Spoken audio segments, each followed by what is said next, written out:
There's nothing more determined than poultry with a plan. This is the exciting story of the great eggscape that has inspired chickens everywhere. That's what we tried going under. Ah, over. Now, humans sympathetic to the feathered fight for freedom have brought the tale of these plucky young heroes to the silver screen. We'll either die free chickens, die trying. Are those the only choices? Dare to dream Let her go. and get ready to fly. Yes, yes, yes! As DreamWorks Pictures presents The Hatching of Chicken Run. Security is tight at Tweedy's farm. High fences, midnight patrols, the perfect challenge for a few good hen. No chicken escapes from Tweedy's farm! It's a story of chickens fighting for their independence from a chicken yard, almost like a Second World War sort of escape movie, like chickens caught in a stalag. They're organized, I know it. That ginger one, I think she's their leader. Mr. Tweedy, it's chickens, you dolt. They don't plot, they don't scheme, and they are not organised. Now, I know our last escape attempt was a bit of a fiasco. Ginger sort of sits on the top of her hut every evening and looks out over the fields beyond and sees a free world with green grass and trees and birds, and she just wants to escape. You know what the problem is? The fences aren't just round the farm, they're up here, in your heads. Rocky the rooster, an escaped rooster from the circus who was fired out of a cannon. The chickens believe he can fly. Hi, how are you? Mr. Rose, is this you? Who wants to know? A group of rather desperate chickens. He goes along with their mistaken assumption because he's selfish and he's trying to get other things out of it. I mean, the only rooster in a house full of British hens. I mean, these are pretty sweet chicks, so he's glad to be there. Which bunk is mine? The idea for Chicken Run was hatched by directors Peter Lord and Nick Park, who don't resemble chickens in the slightest. To understand how this quiet duo reached the top of animation's pecking order, we must go back to the beginning. Well, maybe not that far back. This is a scene from Adam, directed by Peter Lord. He and producer David Sproxton began experimenting with animation as teenagers and sold their first film in the 1970s. It featured an unlikely superhero named Aardman, after whom they named their company. Aardman later produced Morph, a popular BBC children's program which in part inspired a young Nick Park to pursue animation on his own. These early efforts led him to film school, where he met the Aardman team.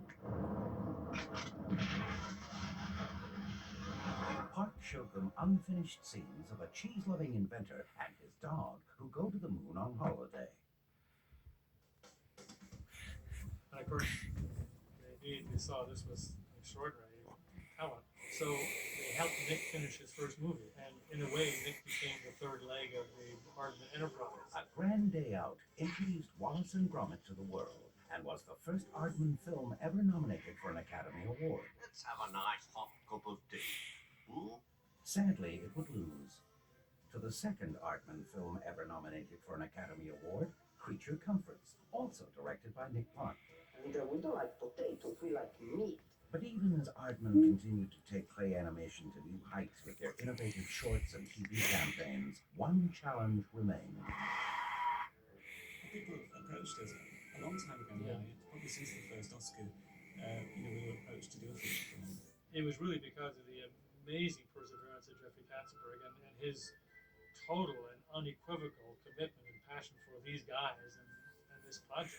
Do we have a deal? You know, I think we're very different animals here. We make a very different kind of film here, and that's the good thing. I mean, Jeffrey and DreamWorks seem to respect our individuality here. Chicken Run is a chance to really sort of blow out, in the best sense, the size, and yet to embrace the incredible detail and characters that are uniquely Aardman. Mrs. Tweedy! For almost 3 years, flocks of artists ran around like chickens with their heads cut off, scrambling to draw storyboards, build sets, and finalize character designs that would eventually allow the animators to create poultry in motion. The light flashed before my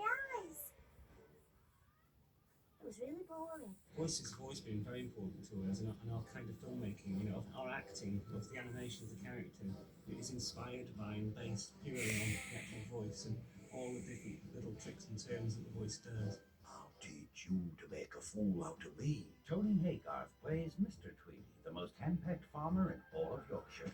No chicken escapes from Tweedy's farm. Academy Award-nominated actress Miranda Richardson plays Mrs. Tweedy, the meanest plucker chickens have ever known. She rules with a rod of iron, and she just wants to make money, and she's sort of, you know, thin and crabbed and pinched, and she's got a sort of vision that life can be different somehow. This would take Tweedy's farm out of the dark ages and into full-scale alternating production. We've got to get out of here. To play our hero of the whole movie, Ginger, we have Julia Sawala, who's probably best known from Absolutely Fabulous, playing Safi. I push them because I care.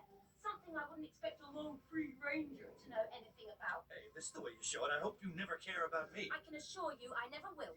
Good. Fine. Opposite Julia, the dashing male hero Rocky is played by Mel Gibson, and it's his part more or less made for him. He gets to be the ultimate charming role. I thought you were going to teach us how to fly. Do I tell you how to lay eggs? Relax. Completing the dirty half-dozen are Ben Whitrow as Fowler, retired mascot to the Royal Air Force. Quiet, I say! Champion egg layer Bunty, played by Shakespeare in Love's Imelda Staunton. Get to see a real professional in action. Babs, a chicken with more nip than wit, played by Little Voice's Golden Globe nominee Jane Horrocks. I don't want to be a pie. I don't like gravy. And Mac, the science whiz, played by Lynn Ferguson. This is all right. We get in, we'll like this, and let her go. It's really weird when you hear your voice coming out of a chicken. You know, like if you watch that and I go, that chicken's got my voice. What happened to my wing? It's bring the anterior tendon connecting your radius to your humerus. I gave her a wee bit of a tweak, Jimmy, and wrapped her up. Was that English? When you start recording, you really got nothing to go on. I mean, you have no image to go on. So they have to verbally explain things to you, kind of more visual. But the machine is an enormous machine. It's kind of the Death Star of chickendom. Look at the size of that thing. And Ginger's been hung by her feet by the shackles. Mr. and Mrs. Tweedy have left you there. They've turned the machine on. Chickens go in. Pie has come out. And you're just thinking, oh, where's Rocky? Rocky! I'm coming. Hurry! I'm getting there. With you in a minute. It's a little bit of a leap to make, and you're kind of just a little bit lost. But as time goes by, you sort of narrow down. I'll be down before you can say mixed vegetables. I'll be right down. Now that I've actually seen some footage, it's tremendously helpful. I'll be down before you can say mixed vegetables. I'll be down before you can say mixed vegetables. Ah! Ah! Underneath their charming exteriors are chickenized versions of the Terminator, dying to travel back in time and find out which actually came first, the chicken or the egg. Funny. Over here, the rule is always tell the truth. Armatures basically consist of two parts. One part is the steel skeleton, which is like legs and like this metal section here, and the other part is the coring around it. And the function of the steel skeleton is to actually allow all of the parts to move and to be held in position when they've been moved. That feels alright. Stop motion animation is the process of placing a model in front of a camera and taking a picture. Then moving that model and taking another picture. Repeating the process 24 times yields 1 full second of animation. But Aardman goes many steps further.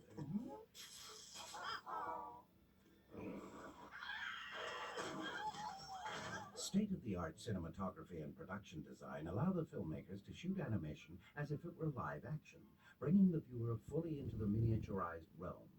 Each of the 110,000 images that comprise Chicken Run is a handcrafted work of art made by men and women who like to play with dolls for a living. To me, it looks really glossy, and the sets and the lighting and everything is incredible. I mean, the mood on the whole thing, you know, it's very atmospheric. When you realize how it's done, it's mind-blowing, you know, bit by bit. And the pig says to the horse, "Hey, fella, what do I want this?" If you have a frame full of characters, we have 10 characters, every character has its body, its head, its neck, an arm, each arm has a hand and fingers, and if it's a full shot you'll have legs and toes, and even down to the face you have a mouth and your nose and eye. Everything has to be moved by the animator. Okay, we're rolling. You're ready, Jane. That might work.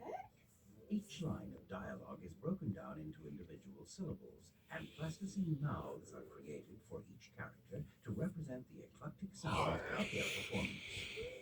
That might work. Now, one of the advantages of plasticine is that it's all still movable. We're constantly making sure that the way we act out is then translated down into the plasticine. Sleep tight at your face. The rock's on the case.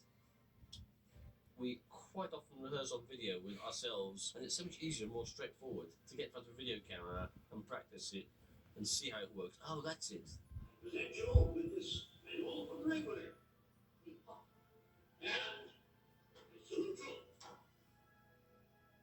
We always have to rehearse with the director. You know, we'll actually act out the scene in front of us, so I usually stick these on.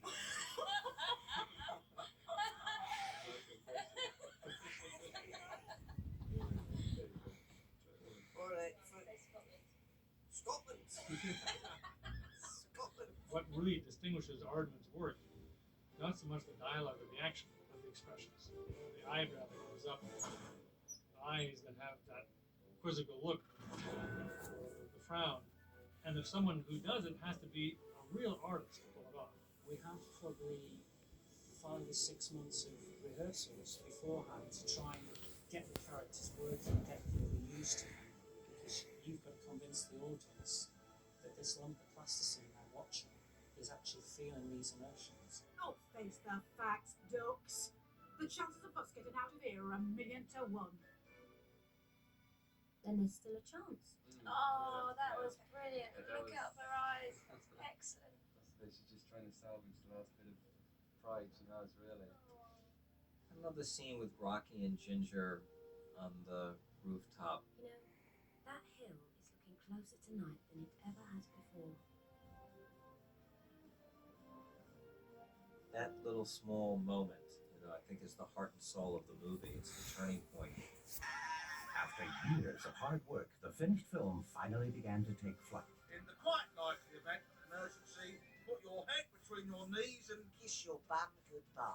It took over 4,000 pounds of plasticine and 10,000 gallons of tea for these artists and performers to bring Chicken Run to life. On average, each artist managed to complete 2.5 seconds of animation. There are over 110,000 separate shots in this movie.